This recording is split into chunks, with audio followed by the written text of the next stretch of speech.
Yeah. Say the last part, brother. You say what now? These are four of the illest brothers, and two of them are resolving it lyrically. The other two are talking it out. So now there was something interesting that Joell and Crook said when they had the episode, right? And it stood out to me very much, and I'm seeing it happen right now. You have a four-man group, Watts. It's almost like Team Joe Budden and Royce the 5'9" versus Team Joell and Crooked I, right? And I think they know going into this, especially when you decide to put a project out like this, right? The first video out they put, like, they back-to-back joints, right? What does that say to masses and the people that are listening and clicking on these joints? Because they're getting they're getting millions of views.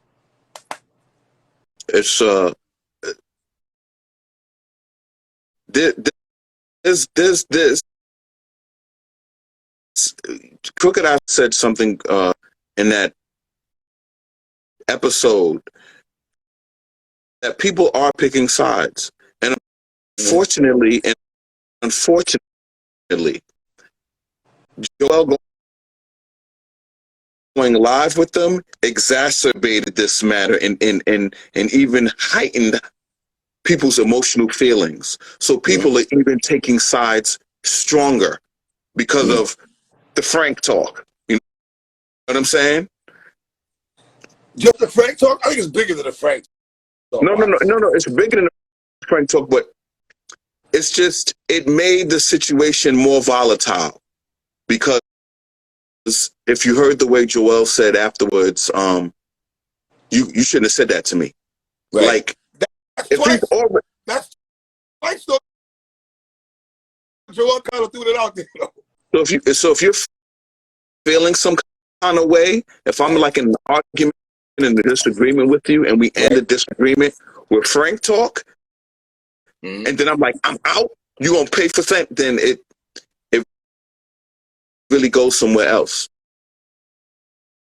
But see, to be fair, now the Frank talk was talking more like when Joel is telling participants that they're talking about a project to tell the people to support the project, right?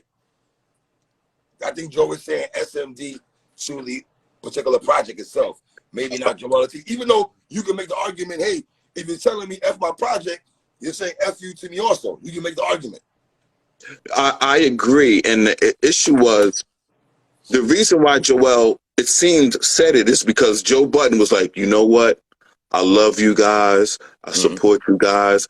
Right? He said that. So when he said that, Joel piggybacked and said, well, if you love and support us, boost this album up. And that's when Budden was like, what?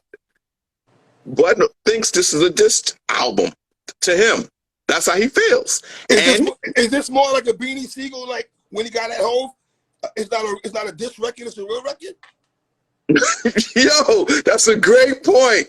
That's a great point, because Joell Ortiz asked the question that everybody wanted to hear. Out of the two songs we heard, what did Joell say that you did not believe or was a lie? And Joe never answered that question. So both sides have a right to feel how they want to feel. Now, I'm going to tell you the reason why I feel Royce and Joel going to feel some kind Royce and Joe Budden going to feel some kind of way, because they have two of the illest rappers ever spitting bars at them. Like these are like all-time great rappers, and the reception that they're getting is positive.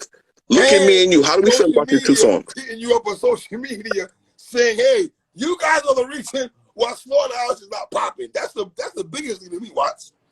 Well, here's the reason. Me and you have heard both songs. Let's talk about we talked about the first song last week. I gave it 5 mics. You gave it 4.5. So they released another song with visuals. What did you think about the video for Backstage? I like the video. Okay. I like the video Backstage compared to the first one, though. I told you before, I was never high on burning the jerseys. I told Crooked that. The burning the jerseys thing, shirts, I didn't like that, though. I stand by that. I didn't like that. That meant nothing to me. It meant a lot to me. It meant absolutely nothing It to me. meant a lot to me. The I don't know, rise. listen, when Wu-Tang had their issues, it would have burned me to see the Raekwon burn the RZA burning incarcerated Scarface shirt, or burning the purple tape, or breaking the purple tape. That would have hurt me. All right. And yes, So Dawn, you and I come from an era where we've seen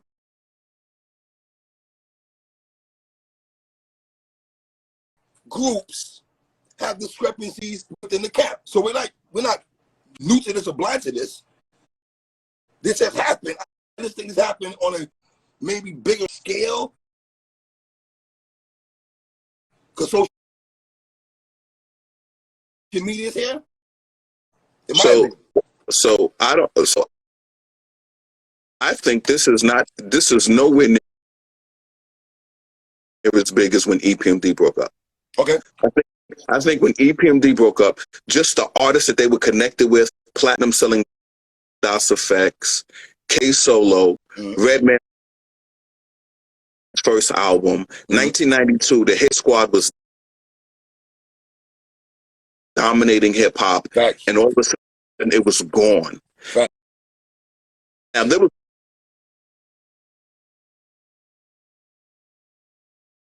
no social media, but for hip hop heads like me and you, we were talking about it like what's going on. Imagine hearing Headbangers, and that was the end of EPMD, but we didn't know it. We didn't know. We didn't know, right. And then that's months. When EPMD broke up, we didn't know the reasoning behind it at first, why they broke up. It took a long time for us to beat. I think we got the beat DVD is when that story really came to light. Well, the story came to light because the Source magazine was interviewing Eric Sermon. So we were reading about it, but I'm saying that was a big deal. Facts. Big deal. Now, back to this. The song Backstage. What did you think about it, just as from someone who loves hearing MCs, two MCs spit and bars? What do you think about the actual song Backstage? Son, that's two for me. The 2 for 2. I like the songs. Everything from this project, when you make a project called The Rise and Fall of Slaughterhouse, the title of that project kind of tells me where you're going to go when you're doing this. And everything is going to come really from an introspective perspective. It's not about, if you want to go backpack rap, if you want to go miracle spiritual, it's not going to be any of that. It's going to be how they felt about when they were in the group. I go back to last year when I interviewed Cook and I, and he was trying to get the group back together, this, that, and the third. I've always lived by the assumption that Joe Budden does not care about rap anymore. You feel me? He just cares about his success right now is podcast. That's Joe. So him rapping is not, to me, in the top pecking order of the Joe Budden things to do in this era of hip hop. You know what I'm saying? He doesn't even speak with exuberance to me when he speaks about hip hop, in my opinion. I'm not saying he's trying to shun away from that. Cypress Hill, a mad group, we've seen it all, the groups and everything like that. So what do you think about the IG thing last night when Royce and Joe came on? Were you surprised, first of all, that they did an Instagram Live? Or do you feel like they were not pressured, but they wanted to let their side of what people have been saying to them? Because of social media. So here's what's funny. Social media. So let's just do the timeline. So remember last week, me and you reviewed the first song. Yeah. And we talked about it. Later on that same day, that same Saturday, Joell and Crooked did a Twitter space. And when they went on the Twitter space, I went in there as a fan because I wanted to hear what they had to say. They saw me, they brought me up, and I was like, yo, this is dope. I'm a fan. I like it. You know, of course, I gave it 5 mics. But then I said, yo, Joe said he was hurt. Do you have a response to that? Right. They had a lengthy. They thought it was cap. They had a lengthy response to that. Right. A lengthy response that went viral. Joe Budden saw that. Royce saw that. You were in the Twitter space and you got in there and you was like, yo, I hate to see the brothers who I think are all great MCs having this public fallout. You know what I'm saying? Nasty work. From there, I believe this all spiraled out because being that Royce is chilling like right now, we don't know what he's doing right now. Joe Budden's clearly not rapping. You know, he's the top hip hop podcaster. Let's just call it what it is. Okay, he's running an entire new genre of media, and he's #1 at the list. That's just the reality of it. Facts. So, see, this one I got a problem also. Where's the camaraderie in the group? Because I did have took umbrage when Joell said he doesn't watch Joe Budden podcast. Like, how you don't watch your man's? There's so many things you can poke holes at what everybody said. If you want to be like everyone's being petty, you can say Royce and Joe is being petty when they're poking holes at Joell's Jello song. Like stuff like that. Like to me, that's come on. A little petty right there. No. I understand it's petty, but here's the thing. 3, they can't front on the lyricism at all. You got Crooked Eye, Joe Budden. So let's get to this song right quick. I thought Quick, since Joell Ortiz wanted to call himself Quick. Yes, I know you Quick.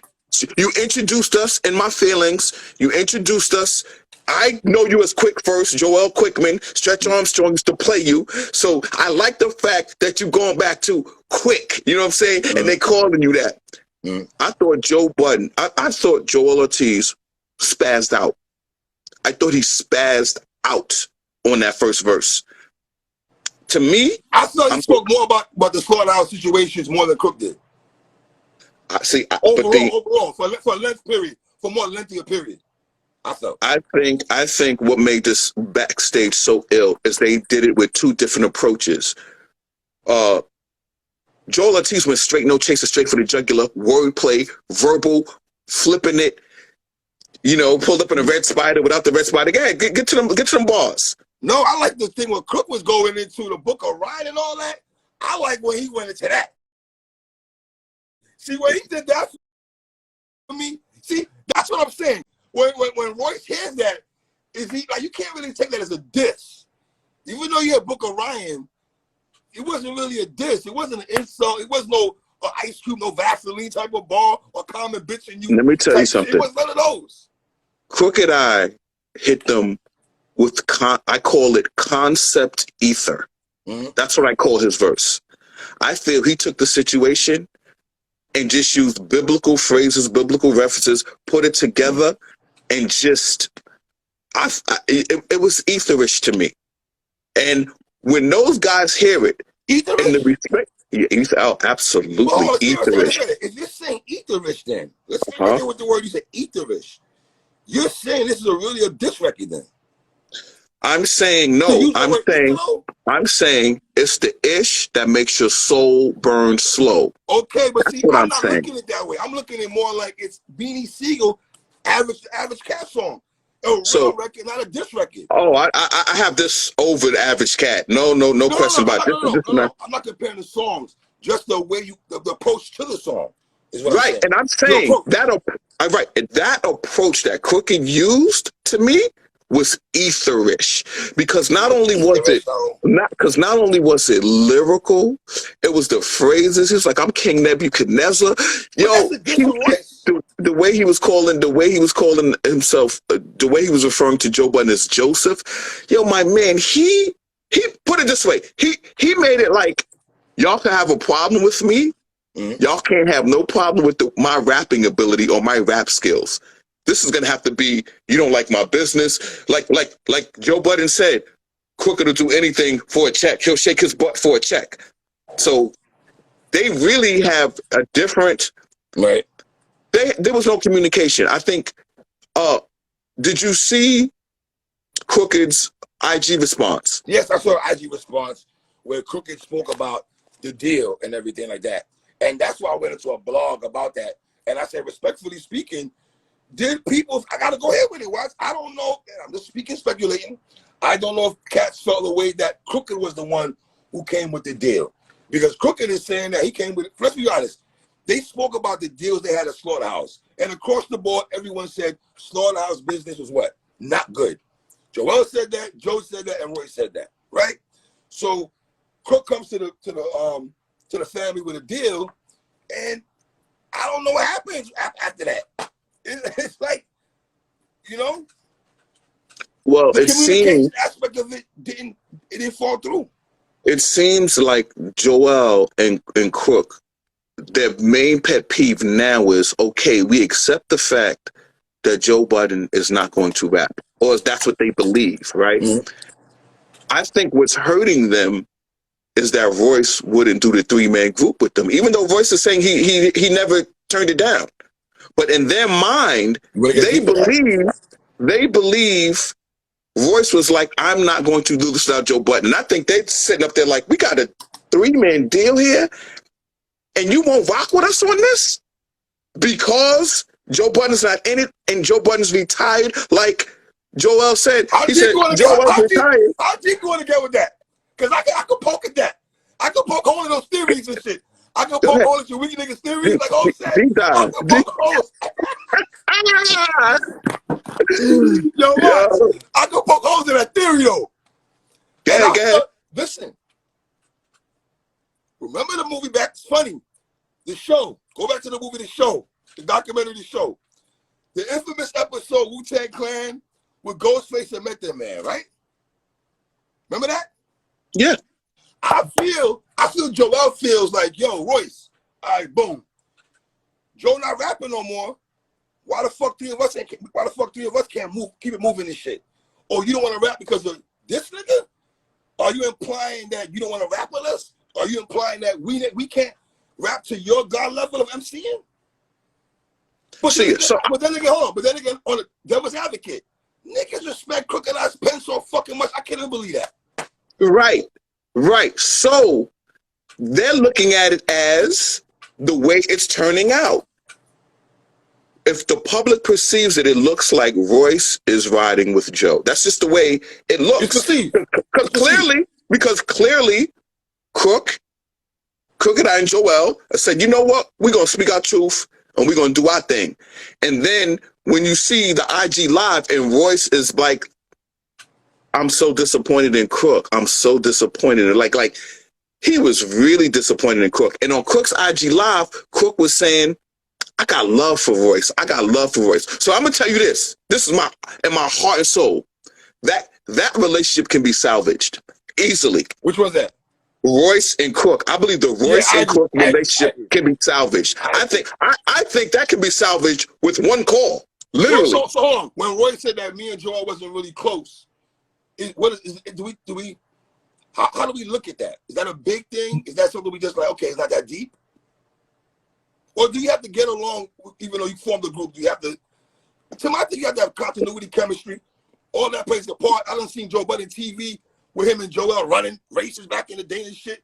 Me and you go back to Joe Budden TV before it was Joe Budden TV and everything. You know what I'm saying? With Maul and all these niggas and shit, Earl in the pool and all that shit. So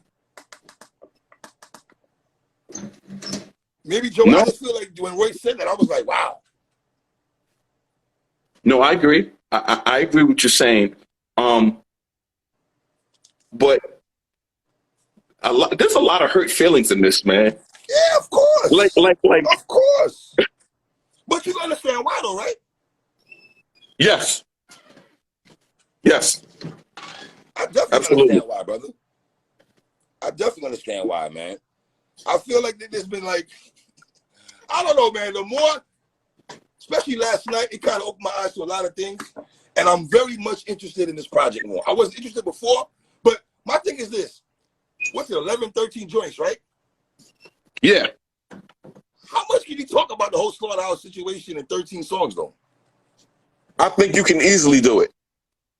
Because look, they gave us 2 songs already. Right.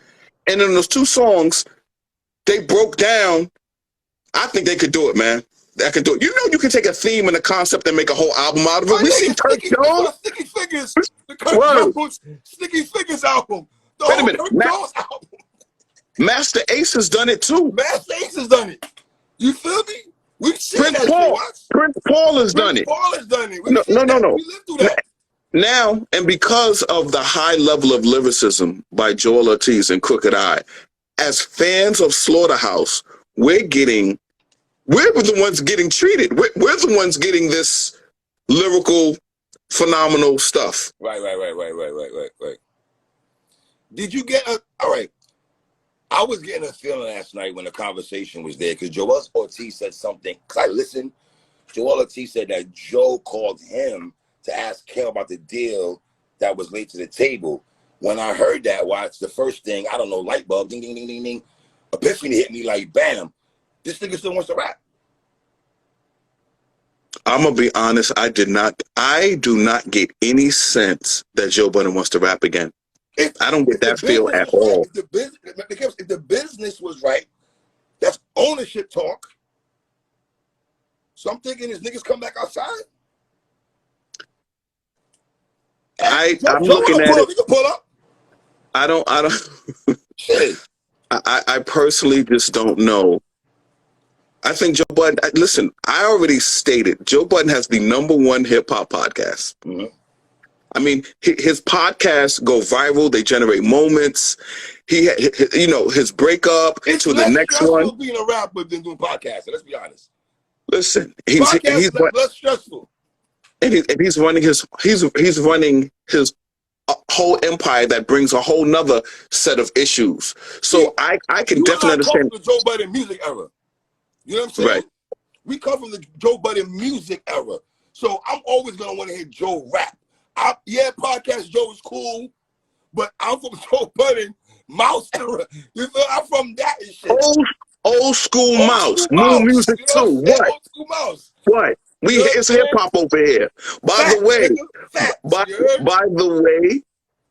what Joell and Crooked Eye is doing is mood music type of hip hop. You going to that bag? You tell me. You go to that bag, Famo? You tell me. You go to that? I'm not mad at that. Introspective. Well, I'm gonna hold on to that comment. I'm not gonna jump out. I'm not jumping. 2 songs in. I'm not jumping out the window yet. 2 songs in. This is I'm not introspective. going there. I'm not going there. Watch. I'm not going there. Okay.